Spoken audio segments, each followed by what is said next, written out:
খেলাঘর একটি ঐতিহ্যবাহী cricket team ছিল এবং আছে। ফুটবল টিম খেলাঘরের এই বছরই প্রথম। খেলাঘর সঙ্গের যে ক্রিকেট টিম, এটা বাংলাদেশের জাতীয়ভাবে ক্রিকেট অঙ্গনে খুব পরিচিত এবং সুনামের সাথে দীর্ঘ বছর যাবৎ খেলে যাচ্ছে।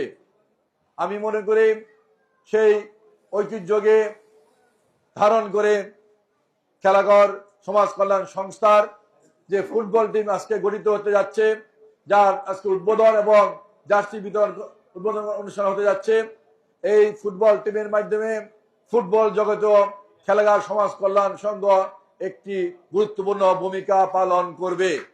খেলাঘর সমাজ কল্যাণে আজকে নতুন টিম উদ্বোধন হতে যাচ্ছে। এই টিমের মাধ্যমে এখান থেকে এই টিমও জাতীয় পর্যায়ে ফুটবল লিগের নেতৃত্ব দেবে। এখান থেকে জাতীয় দলে খেলার সৃষ্টি হবে। আমি তেজগাঁর সন্তান, তেজগাঁয় জন্মগ্রহণ করেছি, তেজগাঁয় বড় হয়েছি। তেজগাঁর এই মাটিতে আমি 43 বছর রাজনীতি করেছি।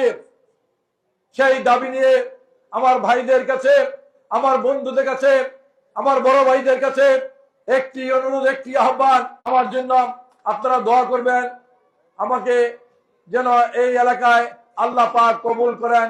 আমি যেন এই এলাকার জনগণের সাথে, সবার সাথে সুখে দুঃখে থাকতে পারি, সেই দোয়া চেয়ে, সবার কাছে সজদা চেয়ে আমি আমার বক্তব্য শেষ করছি।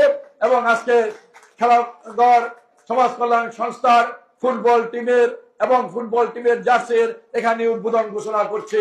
আসসালামু আলাইকুম।